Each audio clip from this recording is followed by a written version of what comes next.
Donc, vous avez 15 minutes pour faire la présentation. Je vais vous montrer le temps restant avec les cartons que j'ai, donc de 7 minutes, 4 minutes, 2 minutes et 30 secondes restantes. Je ferai le décompte dans les 10 dernières secondes avec mes doigts. Si vous n'avez pas terminé lorsque le temps sera écoulé, je laisserai mon point fermé pour votre conclusion et au-delà des 30 minutes, 30 secondes dépassées, les points vous seront enlevés. Donc, à 15 minutes 30, il faut arrêter absolument à ce moment-là si on perd des points. Une période de questions d'une durée de 5 minutes chronométrée suivra. Moi, j'ai commencé le chronomètre aussitôt que vous allez commencer à parler après la question. Après les 5 minutes, je dirai terminé. Si l'équipe est en train de répondre à une question, c'est à l'équipe de décider si elle continue ou non. Vous ne devez en aucun temps dévoiler la provenance de votre cégep. À tous les observateurs, s'il vous plaît, le silence vous sera demandé tout au long de la présentation et de la période de questions. Vous ne devez en aucun temps dévoiler la provenance de l'école qui présente actuellement. S'il vous plaît, veuillez fermer vos cellulaires. Donc, aussi pour la ligne rouge que vous voyez par terre et le ballon, c'est la limite. Oui, la ligne rouge aussi, là. Mais on voit l'écran, fait que dans le fond, c'est pas si pire. Mais c'est en avant. Jusqu'au ballon, là. Fait que vous êtes correct. On ne dépasse pas le haut, c'est ça? Tu peux dépasser le haut. C'est ça. Sinon, vous n'allez juste pas être filmé, c'est juste ça, là. Fait que, dans le fond, je vais inviter les juges à se présenter et par la suite, la présentation commence lorsque vous serez prêts. Vous me juste m'indiquer quand vous serez prêts, je vais commencer le chrono à ce moment-là. Merci. Hey, moi, je m'appelle Jessica Fontaine, je travaille comme coordonnatrice marketing. J'ai commencé ce coup-là comme ça. Coordonnatrice marketing chez Salade Express. J'ai étudié à Trois-Rivières, j'ai fait mon bac en marketing. Ça fait de ça 5 ans que j'ai fini. Bonjour, moi c'est Philippe Bollard, je suis enseignant en technique administrative au cégep régional de la Nadière à l'Assomption. Je suis le rédacteur de ce cas-ci, puis je suis aussi coach de l'équipe d'entrepreneuriat ici à l'UQTR pour les Jeux du commerce. Guillaume Cotonel, je suis étudiant en finance à l'Université de Trois-Rivières. Je participe aussi aux Jeux du commerce pour le cas d'entrepreneuriat. C'est tout. Caroline, chez Pinard-Ford à Sainte-Julienne. Je suis étudiante ici à l'administration des affaires et d'entrepreneuriat. Je finis cette année. Puis, je fais également partie de l'équipe d'entrepreneuriat pour les Jeux du commerce municipal. Quand vous êtes prêts. Alors, se réunir, c'est un début. Rester ensemble, c'est le progrès. Travailler ensemble, c'est la réussite. Aujourd'hui, c'est la promesse que nous faisons. C'est la citation d'Henry Ford. Donc, c'est la promesse aussi de l'agence Distinction. Tout d'abord, avant de commencer la présentation, laissez-moi vous présenter mon équipe, mes collègues. À ma droite, Zachary Vachon-Morin, enchanté. et à ma gauche, Christophe Coucher, enchanté. et moi-même, Mathieu Brisson. Donc, on va faire un petit plan de match. La présentation, comment ça va se dérouler? Tout d'abord, on va vous rappeler le mandat que vous nous avez soumis. Ensuite, une analyse interne, externe de votre entreprise. Ensuite, le plan de match, qu'est-ce qu'on a dressé, qui regroupe aussi nos stratégies et les mesures de contrôle, un échéancier et finalement nos recommandations. Donc, le mandat que vous avez suivi est le suivant. Faire de Pinard-Ford la place de référence pour l'achat d'un F-150 en attaquant de nouveaux marchés tout en gardant celui actuel. Pour répondre à ce mandat-là, on a fait une analyse du marché et de l'entreprise, donc opportunités, menaces, forces et défis. Pour ce qui est du marché, on sait qu'en affaires, c'est super important de saisir nos opportunités pour s'en servir comme tremplin pour propulser la réussite de notre entreprise. Donc, vos opportunités, c'est le nouveau Ford F-150, dans le fond, avec une nouvelle caractéristique qui est super bon et qui a un avantage sur ses concurrents. Aussi, il y a la force du marché des camionnettes qui est toujours en expansion. C'est vraiment un super bon marché pour avoir une entreprise dans ce marché-là. Il y a l'implication de Julien aussi. On pense que Julien, c'est super. Vous êtes super chanceuse d'avoir un conjoint qui est à l'extérieur de l'entreprise puis qui veut s'impliquer dans l'entreprise, puis qui a des compétences, dans le fond, qui sont à l'extérieur de l'entreprise, donc de représentation, mais chez Cascade. Pour ce qui est des menaces, c'est toujours important d'avoir en tête, dans le fond, les menaces qui peuvent graviter autour de votre entreprise. Donc, il y a les avantages du Sud sur le nord de l'île mondiale. On sait qu'au Sud, dans le fond, les gens ont un petit peu plus de moyens, puis il y a plus de ventes qui se font, plus de concessionnaires, donc il y a un avantage à ce niveau-là. Aussi, il y a une concurrence qui est très féroce dans ce marché-là, parce que justement, c'est un marché qui est en expansion. Quand on a fait l'analyse de votre entreprise, on a découvert des forces, c'est sur ces forces-là qu'on s'est basé pour faire nos stratégies. Donc, votre entreprise est établie depuis 1979, vous avez une super bonne réputation, puis aussi, vous vous impliquez, dans le fond, au niveau des offres de charitative, donc vous avez vraiment une réputation qui est pas refaite, qui est excellente. Vous avez une expertise, vous, comme représentante, puis aussi, au niveau, dans le fond, vous avez un bac en administration, vous êtes étudiant en administration. Votre concessionnaire est au rang des meilleurs concessionnaires forte au Québec au niveau de satisfaction de la clientèle. Donc, on parle d'un super bon niveau de satisfaction, c'est vraiment excellent. Puis aussi, vous offrez vraiment un service qui est global. Donc, vous faites de la réparation après accident, de la réparation des véhicules, vous vendez des pièces, des véhicules neufs, plus usagés. Donc, vraiment un service qui est global. Au niveau des défis, il y a la localisation, comme j'ai dit, le site de la Nadia a un avantage sur le nord. Puis aussi, il y a les restrictions concurrentielles. Donc, on sait que chez Ford, les concessionnaires, on ne peut pas les piger, faire de la promotion dans les autres régions des concessionnaires. Pardon. Donc, c'est ça vos défis. Donc, avec cette analyse interne et externe de l'entreprise, on s'est fixé un objectif. C'est l'objectif de l'agence de distinction. Donc, l'objectif qu'on a pour vous aujourd'hui, c'est d'augmenter les ventes de Pinard Ford de 10 % durant la période que vous avez soumise, qui est de juillet 2016 à juin 2017. Donc, le plan de match, comme je l'ai dit plus tôt, on a divisé notre plan de match en 4 stratégies distinctes qui gravitent autour de votre entreprise. Donc, tout d'abord, on va commencer par la stratégie de génération, ensuite marketing, ressources humaines et pour finir avec la stratégie financière. Au niveau des opérations, la stratégie principale est la suivante. Créer 2 départements distincts du service de vente. Donc, l'idée derrière ça, nous savons que présentement 70% de vos ventes de véhicules sont faites à des particuliers et seulement 30% à des entreprises, alors que le marché est 50-50. Donc, l'idée derrière ça, c'est de créer, étant donné qu'il y a des limitations territoriales, comme mon collègue l'a mentionné, c'est difficile d'aller faire du marketing, chercher des clients à l'extérieur du territoire légal. Donc, nous croyons qu'avec 2 départements précis de vente, vous pouvez chercher de nouveaux clients. Comment ça fonctionne? Pour le Pinard Ford Maison, la façon dont nous le voyons, c'est un service adapté aux particuliers. On veut vraiment aller chercher le maximum au niveau de la formation, au niveau de la vente, pour la vente de voitures aux particuliers. Et on aura un service personnalisé pour eux, aider nos vendeurs vraiment à pousser ça. Au niveau de l'entreprise, qui est notre gros morceau, on a plusieurs idées. Axer évidemment le service pour les entreprises, la vente de camions, surtout le 150, c'est là-dessus qu'on veut se baser. Vous faites déjà un petit peu du sur-mesure dans vos camions. On sait que le 150 a plusieurs caractéristiques possibles, on peut en faire un. Ce que je fais en sur-mesure. Donc, on va vraiment axer là-dessus, avoir des vendeurs qui sont experts là-dedans. De plus, petite idée supplémentaire, nous savons un petit peu de livraison de camionnettes que vous allez avoir pour vos clients selon vos photographies. Là-dessus, nous pensons que vos livreurs peuvent être en connaissance de vos produits, qui agissent un petit peu en tant que vendeurs conseillers à domicile. S'ils ont des questions, se référer à eux. Et si jamais ils n'ont pas la réponse, du moins, ils vont être capables de référer à la bonne personne. Donc, pour ce qui est du marketing, la tactique qu'on a pensé, ce serait de faire justement, on veut augmenter le pourcentage des entreprises. Donc, ce qu'on a pensé, c'était de faire des foires aux entreprises, par exemple, trimestriellement. Donc, les entreprises seraient vraiment quand les foires seraient situées dans l'année. Qu'est-ce que ça permettrait quand les entreprises ils seraient capables de bien se planifier pour venir vous voir, le déplacement? Donc, quand ils seraient sur les lieux, ça serait de mettre de l'avant les avantages. Dans le document, vous avez présenté tous les avantages que le Ford F-150 avait sur ses compétiteurs-là. Ça serait une occasion justement de les montrer aux entreprises, tous ces avantages-là que vous avez parce que vous avez quelque chose à dire par rapport à chaque compétiteur. Donc ça serait une opportunité de présenter ça aux entreprises. Ensuite, ce serait de présenter le nouveau service complet et adapté au service des entreprises.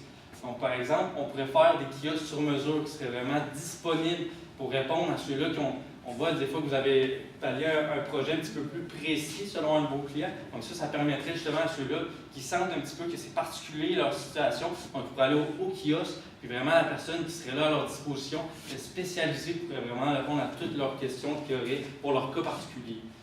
Et aussi, qu'est-ce que ça fait de les apporter en entreprise? C'est de faire ressortir votre point le plus fort, qui est le service à la clientèle, de mettre le client au cœur. Donc, ça serait là de leur montrer que vous êtes à leur disposition, qu'on croit que c'est vraiment votre grosse force. Ça serait une opportunité de leur montrer et de créer un attachement entre vous et les entreprises.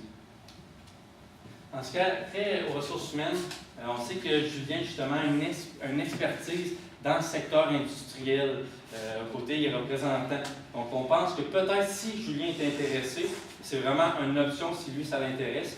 Il pourrait devenir représentant d'entreprise, mais c'est vraiment sous toute distinction. Si lui, ça l'intéresse, parce qu'on croit que son expertise au niveau industriel avec Cascade pourrait augmenter, justement, nous, on rappelle qu'on veut augmenter les ventes des entreprises, donc on pense que ça pourrait être un atout pour l'entreprise. Sinon, ça serait de nommer vous, Caroline. Dans le fond, le poste de l'organigramme, comment il est fait, c'est que je peux montrer l'organigramme. Okay? Donc, il y avait un directeur des ventes. Ça ne serait pas nécessairement d'enlever le poste qui est déjà occupé, ça serait de le diviser en deux. Donc, faire de Caroline une directrice des ventes des entreprises. Les entrepreneurs aiment les personnes allumées, dynamiques. On croit que Caroline, selon mon portrait, vous correspondez exactement à ça. Donc, ça serait un atout. En plus, qu'est-ce que ça vous permet? C'est de vous rapprocher éventuellement si vous voulez prendre l'entreprise familiale. Donc, vous donner un poste qui est un petit peu des connaissances plus de gestion. Donc, on pourrait que ça pourrait être un plus pour vous dans le futur. Et finalement, si après les finances, voici comment nous avons utilisé votre budget de 50 000 $. Tout d'abord, parce qu'après le marketing, nous pensons que 10 000 $ est suffisant pour, entre autres, s'occuper de tous les foires trimestriels, tout ce qui est affichage à l'intérieur, pour la bonne division du magasin, pour que la foire se dirige parfaitement. Au niveau des opérations, 25 000 $, c'est important pour bien s'assurer que la division du service de vente soit bien faite dans le concessionnaire. Quand le client rentre dans le magasin, il voit clairement qu'il y a 2 services de vente offerts, autant au niveau du particulier que de l'entreprise. Et finalement, au niveau des ressources humaines, un 10 000 $ pour vous en augmentation salariale, étant donné que vos tâches, vos responsabilités sont un petit peu plus élevées, donc en correspondance. Et finalement, pensons qu'un petit coussin de 5 000 $ aussi pour les mesures de contrôle serait nécessaire pour s'assurer que le budget balance bien. Donc, vous allez devoir mettre en place les mesures de contrôle. Donc, on a divisé ça en 3, les ressources humaines, l'opération marketing et les mesures de contrôle au niveau du financement. Pour les mesures de contrôle aux ressources humaines, il y a les rendements des employés. Donc, on veut vraiment aller vérifier si les employés sont aux bonnes places, puis si ils font bien le travail qu'on leur a signé. Au niveau de l'opération et du marketing, il faudra faire un sondage de satisfaction de la clientèle, voir si les services qu'on offre, ça leur correspond, voir si les services qu'on offre sont assez diversifiés. Puis aussi, l'achalandage des foires, vérifier si les foires, ça fonctionne, s'il y a assez d'entreprises qui sont là, puis aussi vérifier vraiment que si ça a lieu, s'il faut les faire. Au niveau financier, il faut vérifier les prévisions plus réelles. Si nos prévisions ne sont pas justes, il faut s'ajuster aussi au niveau réel. Donc, c'est ça. Et finalement, ce qu'après l'échéancier, nous pensons que les 4 stratégies devraient être en vente aussitôt en juillet 2016, car elles sont toutes complémentaires l'une à l'autre. Évidemment, dans ce qu'après le marketing, nous avons divisé ça en 4 pour les 4 foires trimestrielles. Mais tout ensemble, nous croyons que le retour sur investissement va être tout au long de l'année. Entre autres, le marketing sera plus sur le court terme, entre autres avec les ventes attribuées aux foires, et l'opération ressources humaines financières vraiment plus sur le moyen terme tout au long de l'année. Pour ce qui est des recommandations, on vous conseille de garder votre côté innovateur. On pense que c'est un plus. Aujourd'hui, les entreprises qui savent durer à travers le temps, c'est des entreprises qui osent. La concurrence est féroce, comme vous avez mentionné, donc on croit que votre côté innovateur est un atout pour vous. Donc ça serait vraiment de le garder et de continuer vraiment. Ensuite, ça serait d'être à l'écoute de vos clients. Toujours être à l'écoute de vos clients pour savoir si vous répondez à tous leurs besoins, puis ensuite, si jamais il y a des changements à apporter, de les faire pour toujours répondre à la demande, puis s'assurer de ne pas perdre des ventes et tout ce qui enfile de ça. La dernière chose, c'est de croire. On croit que vous avez un super beau potentiel d'entreprise. Les stratégies aujourd'hui, comme le plan de match, les stratégies qui font partie du plan de match, on croit qu'elles sont adaptées à votre entreprise. Et c'est de croire en tout ça ensemble, en votre potentiel, en les stratégies qu'on vous apporte. C'est pour ça qu'on croit que de travailler ensemble, c'est la réussite. Donc, ça va vous permettre d'augmenter les ventes de première force de 10 dans la période que vous avez soumise. Merci.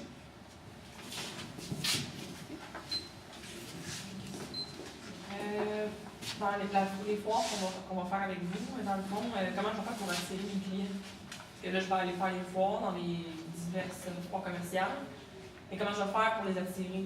Dans le fond, qu'est-ce qu'on fait, c'est que les foires seraient, en plus, vous allez rénover votre concessionnaire, c'est super beau. Dans le fond, ça serait de les amener au concessionnaire. Pour ça, ce serait de faire la promotion, justement, juste de divulguer l'information aux entreprises pour qu'ils sachent pourquoi on fait des foires trimestrielles, justement, c'est pour que les entreprises aient le temps, exemple, on fait une foire de 2 jours, c'est pour que les entreprises aient le temps de planifier le déplacement et qu'ils puissent venir vous voir. Donc, ça serait de divulguer le message. Exemple, une foire en mars de 2 jours, donc ça c'est divulguer le message par l'information. Exemple, des pamphlets ou sinon des coups de téléphone, c'est des charges qui ne sont pas courantes. Donc, de pas nécessairement, juste au point de vue informationnel, je pense que ça serait important. Qu'au moins toutes les entreprises, tous vos clients potentiels soient au courant que vous faites ces foires-là. Un coup que certaines, c'est du bouche-à-oreille aussi entre entreprises. Donc, on croit que ce serait un plus, puis le bouche-à-oreille, il y aurait de plus en plus d'entreprises qui viendraient à vos foires. Est-ce que vous pouvez retourner à la partie financière, s'il vous plaît? Pour les opérations, 25 000 de plus, dans le fond, c'est du salaire de plus pour Caroline. C'est pour la création des deux divisions distinctes de vente, tout simplement, parce qu'on veut aménager d'une certaine façon le concessionnaire pour que quand le client rentre, il comprenne vraiment qu'il y a une section pour la maison, pour le particulier, une section pour l'entreprise. Il va savoir se diriger exactement à la bonne place juste en rentrant dans le concessionnaire. OK. Puis pourquoi vous avez décidé de ne pas dépenser le 5 000 et de garder un coussin? C'est quoi la réflexion derrière ça? Parce qu'on sait qu'en affaires, il y a toujours des imprévus. Puis on pense que c'est important de se garder un coussin de 10 pour toutes les mesures de contrôle. Si on voit que ça ne fonctionne pas, bien, on peut aller chercher des modifications puis des choses genre. OK. Fait que c'est un budget pour apporter des correctifs en courant. Les correctifs selon les mesures de contrôle. Par exemple, que Julien ne serait pas compétent pour être vendeur pour la section entreprise, disons. Est-ce qu'on a d'autres alternatives en tant que telles? En fait, Julien, qu'est-ce qu'on a proposé? C'est ça serait venir exactement ça dans l'entreprise. S'il n'y avait pas les compétences, Disons c'est la deuxième division qui est pour entreprise et pour entreprise. Mais disons que Julien n'est pas un vendeur, il communique mal avec les clients. Est-ce qu'on a d'autres alternatives? Vous avez déjà des vendeurs en place. Puis justement, Caroline, son expertise, son image, on fait que la formation aussi, de s'assurer que tous les vendeurs, justement, qui soient dans cette division-là d'entreprise, aient les connaissances nécessaires pour répondre aux questions des entreprises. Donc, ça serait d'autres alternatives, ce serait peut-être les autres employés de. Parfait. Donc, Pinard Foil entreprise resterait dans le concessionnaire en tant que tel, si je comprends. En plein ça, exactement. Question, comment vous êtes arrivé à fixer la cible du 10 pour le retour sur investissement? C'est quoi les hypothèses derrière ça? Les hypothèses derrière ça, c'est en regardant ce que vous avez fait l'année passée, le revenu annuel estimé de 22 millions de dollars. Nous avons regardé ce qui était réaliste par rapport au budget et par rapport au retour à l'investissement pour chacune de nos stratégies. Et nous sommes arrivés à ce 10 justement, qui représente l'augmentation possible de vos ventes. OK, fait que le fait d'ajouter un représentant en plus, on regarde votre idée, mais comme on dit que c'est Julien, fait que cette personne-là, à elle, ça, dans un an, va vendre pour 2 millions de 150 de plus. Avec toutes les stratégies C'est toutes les stratégies réunies ensemble qu'on croit qui nous permet que, à la fin de la période, et juillet 2017, on croit qu'effectivement que ça pourrait augmenter comme ça de 2 millions de ventes. Effectivement, avec toutes les stratégies communes qui sont emboîtées ensemble. Nous croyons vraiment fort dans la capacité des foires, étant donné que ça peut attirer beaucoup d'entreprises qui sont à l'extérieur de votre territoire légal de publicité. De cette façon-là, aussi avec le bouche à oreille, les entreprises, ça se parle beaucoup, il y a beaucoup de réseautage entre eux. Donc c'est quelque chose qui permet beaucoup de ventes externes, du moins de votre territoire. OK, puis si on continue sur l'idée des foires, c'est quoi l'avantage pour l'entreprise de se déplacer dans le secteur de Sainte-Julienne pour venir à une foire? Ben, on pense que les entreprises ont vraiment besoin d'un service sur mesure, personnalisé. Puis il y a aussi un autre facteur qu'on a moins abordé, mais c'est qu'il y a des gros concessionnaires comme le prix du gros qui ont 10 concessionnaires puis qui peuvent avoir des meilleurs prix que nous.